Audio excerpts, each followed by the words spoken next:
هموطنان عزیز، همه شما و هموطنان برون مرزی را به مناسبت فرارسی سال نو میلادی 2026 صمیمانه تبریک میگویم. با هر یک خاندان مردمی شریف و سربلند کشور تندرستی و اقبال نیک و روزگار آرام و آسوده آرزو می نمایم. سال میلادی که سپری شده ایستاده است برای تاجیکستان محبوب ما باز یک سال بابرار و تاریخی و سال دستاورد و پیشروی‌های نظررس گردید. با وجود شرایط حساس و مرکب جهانی معاصر و تأثیر منفی عامل‌های بیرونی، ما در سال 2025 هم در سیاست داخلی و هم در سمت سیاست خارجی با یک قطار دستاورد و نشان دهنده های قابل ملاحظه نائل گردیدیم. این پیشروی ها دستاوردها چند روز پیش در پیام رهبر دولت به طور مفصل تحلیل و بررسی کرده شدند.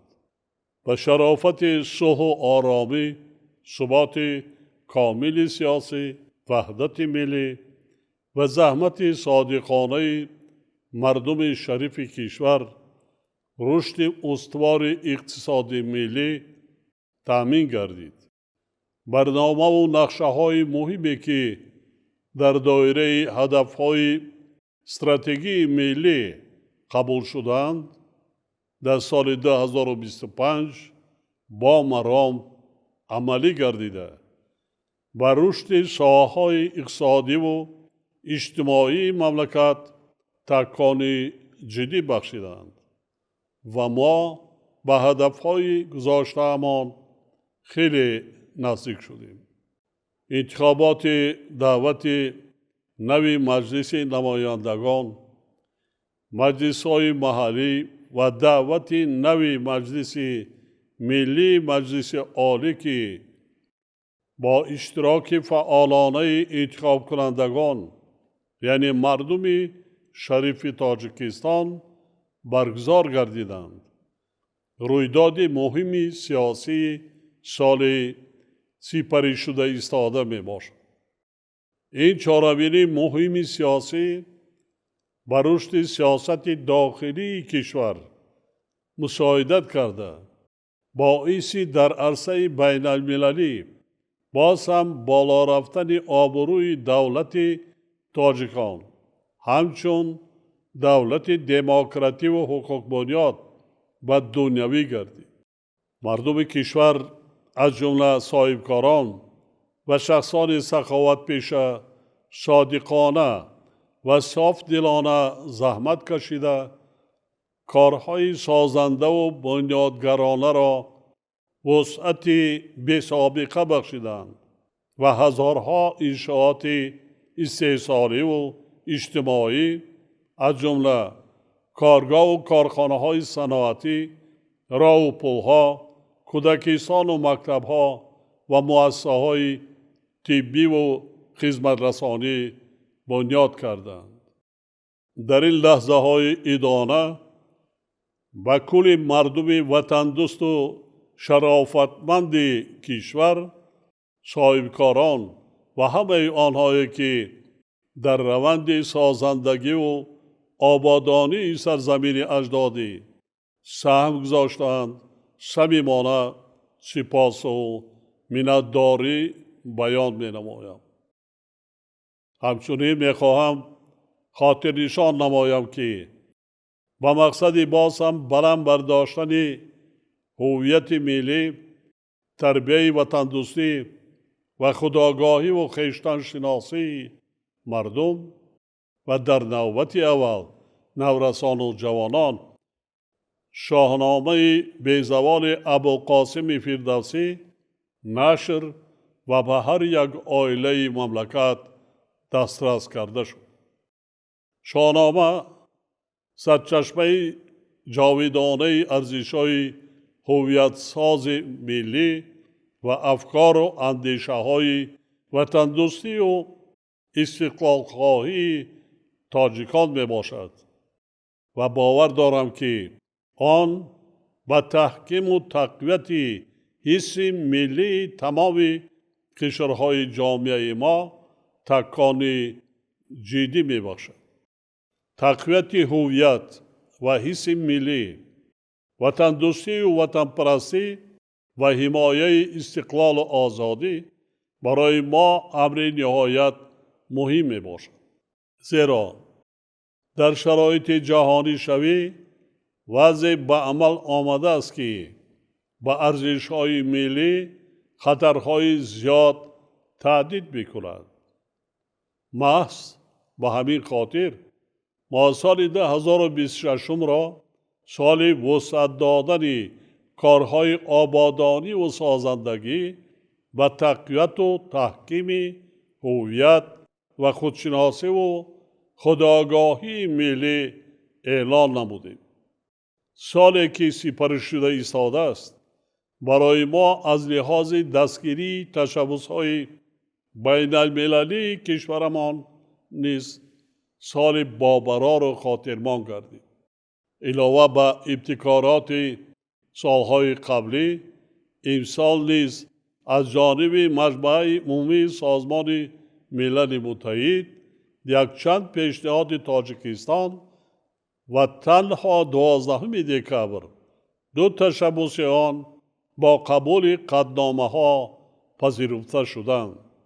هموطنان عزیز، در این لحظه های ادانه می خواهم با افتخار و سرفرازی اظهار نمایم که تمام کامیابی های تا امروز به دست آمده پیش از همه ثمره استقلال و آزادی، صلح و آرامی و وحدت ملی می باشد.